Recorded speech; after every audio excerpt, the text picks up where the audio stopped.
थोड़ी झूठी न्यायपालिका से विश्वास नहीं करता। मैं पागल हाँ, मैं लीडरां दा दल्ला नहीं हाँ। दोस्तों, पिछले लगभग 2 महीनों तो सरकारी बिंद्रा कालेज फरीदकोट दे विच BSc एग्रीकल्चर नूं बचाउण वास्ते BSc एग्रीकल्चर के विद्यार्थियों ने धरना लाया होया। मैं धन्नवादी उन्हां विद्यार्थियों का जिहड़े पिछले इन्ने लंबे समय तो शांतमय तरीके दे नाल युद्ध कर रहे ने, लड़ रहे ने। साडे वापर की रहा, साडे कालजां नूं खत्म किया जा रहा है।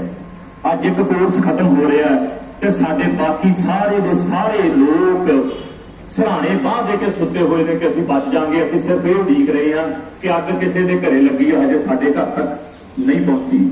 बेफिक्र हो जाओ, ये अग तुहाडे घर तक भी पहुंच जानी है। और यह भी गारंटी दिंदा है कि थोथों बचिया भी नहीं जाना। की वापर रहा है कालेज दे विच हुण एडमिशन हो रही है। एडमिशन दे विच पोर्टल नवां लागू किया गया पंजाब सरकार वालों और उस पोर्टल का 200 रुपया सरकार लै रही है। बरजिंदरा कालेज फरीदकोट 50 रुपये प्रॉस्पैक्ट दे लिया करता सीगा ते उस प्रॉस्पैक्ट दे विच पूरे बरजिंदरा कालेज का बेरवा हुंदा सीगा एक एक चीज का। पर वापर की रहा है कि कोई चीज नहीं दी जा रही। तुहानूं कंप्यूटर के उत्ते 50 रुपये दे के तुसीं कंप्यूटर वाले नूं आपदा दाखला भरदे हो ते पंजाब सरकार पोर्टल का 200 रुपया कट रही है। वो भाई काहदा कट रहे हो ते कोई रौला नहीं पा रहा, किसी को पता नहीं लग रहा। और असी सुते हुए हैं। मेरी आवाज जिथों तक जाती है, ये विद्यार्थी, ये मोर्चा, ये आम लोगों का मोर्चा है, किसी का निजी मोर्चा नहीं हैगा। ये लड़ाई आम लोगों की लड़ाई है। पता उदों लगना है जो इन्हां दफ्तरां दे विच बैठे लोगों के धीआं पुत्तां नूं एक एक समैस्टर वास्ते लाख लाख रुपया देना पएगा। अज उन्हां दी पूरे साल की फीस कितनी है? 10,000 रुपया।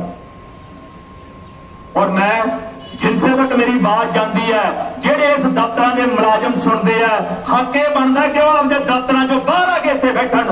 जां तो ईमानदार नहीं गे, उन्होंने हराम का पैसा बनता है, जां फिर वो आपके वास्ते चतंत नहीं गे। उन्होंने चेतना लरजदी भी है कि असी उस हक वास्ते लड़ सकीए जिहड़ा साडियां आउण वालियां पीढ़ियां का हक है। कितों पढ़ाओगे तुसीं आपदे बच्चिआं नूं? नौकरियां तुहानूं दित्तियां नहीं जा रही, फीसां तो वधेरे कबूलियां जा रही, जिहड़े कोर्स सरकारी रूप दे विच चलदे सी वो बंद किए जा रहे हैं। की होएगा फिर? समाज किधर नूं जा रहा है? लड़न नूं कोई तैयार नहीं। पागल कहा जाता सानूं, पागल, ये पागल ने। और साडा कालेज प्रशासन, साडे कालेज प्रशासन दे कोले जदों असीं जाइए तो हथ जोड़ दिंदा।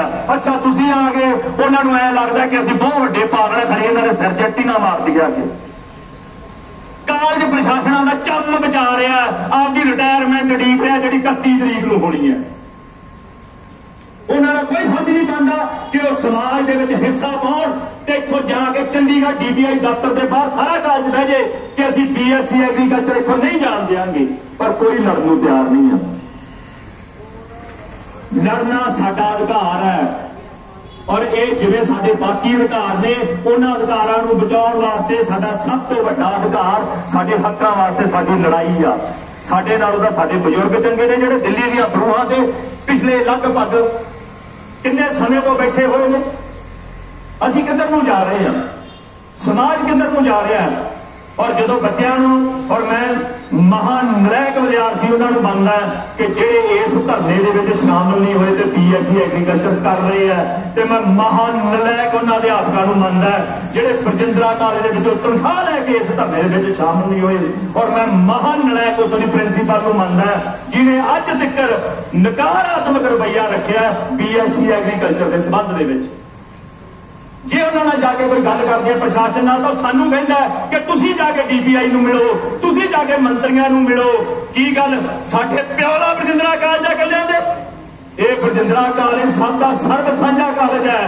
और महान नलैक ने लोग फरीदकोट दे जिन्हों ने इस गल का ध्यान नहीं दिता कि इथों विक्रम कालेज कमर्स गया, इथों हिस्टरी गई, इथों LLB गई और किसी ने रौला नहीं पाया, मूंह च घुंगड़ियां पा के सुते रहे। फरीदकोट के लंघ के आए हैं बाजार में दी। और मैं हैरान सा, मैं धरनाकारी जेडे साडे मार्च कढ़ रहे सब तो मगर मैं इस करके लग्या सी कि मैं देखा कि कौन कौन साडा साथ दे रहा है, जिवें तमाशा हो रहा होवे, दुकाना आ रहा है, वेख रहे हैं।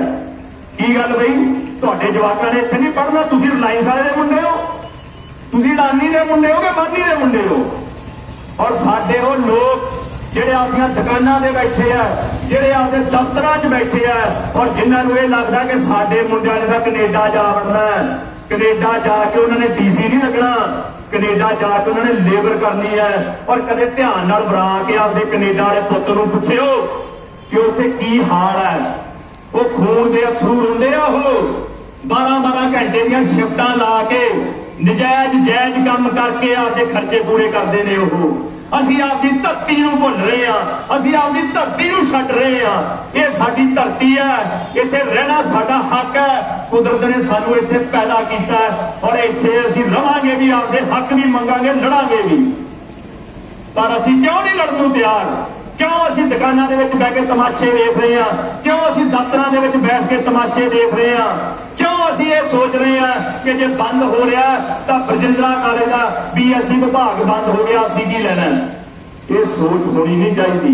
ਜਿੰਨਾ ਚਿਰ ਇਹ ਸੋਚ ਨਹੀਂ ਬਦਲੇਗੀ, ਜਿੰਨਾ ਚਿਰ ਤੁਸੀਂ ਲੋਕਾਂ ਦੇ ਹੱਕਾਂ ਵਾਸਤੇ ਲੜਨਾ ਨਹੀਂ ਸਿੱਖਦੇ, ਉਹਨਾਂ ਚਿਰ ਤੁਸੀਂ ਪਸ਼ੂਓ ਪਸ਼ੂ।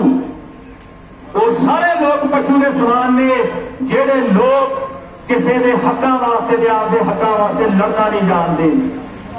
ਚੀ ਗਵੇਰਾ ਦੀ ਉਦਾਹਰਨ ਸਾਡੇ ਸਾਹਮਣੇ ਹੈ, ਫੀਦਰ ਕਾਸਤਰੋ ਦੀ ਉਦਾਹਰਨ ਸਾਡੇ ਸਾਹਮਣੇ ਹੈ, 4 ਸਾਹਿਬਜ਼ਾਦਿਆਂ ਦੀ ਉਦਾਹਰਨ ਸਾਡੇ ਸਾਹਮਣੇ ਹੈ, ਗੁਰੂ ਗੋਬਿੰਦ ਸਿੰਘ ਦੀ ਉਦਾਹਰਨ ਸਾਡੇ ਸਾਹਮਣੇ ਹੈ, ਭਗਤ ਸਿੰਘ ਦੀ ਉਦਾਹਰਨ ਸਾਡੇ ਸਾਹਮਣੇ ਹੈ। ਕੋਈ ਆਪਦੇ ਨਿੱਜੀ ਹੱਕਾਂ ਵਾਸਤੇ ਨਹੀਂ ਲੜਿਆ।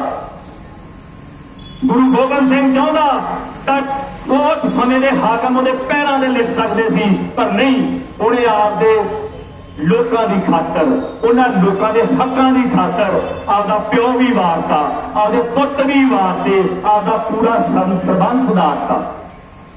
ਤਾਂ ਇਸ ਕਰਕੇ ਲੋਕੋ ਲੜਨਾ ਸਿੱਖੋ, ਲੜਨਾ ਪਏਗਾ।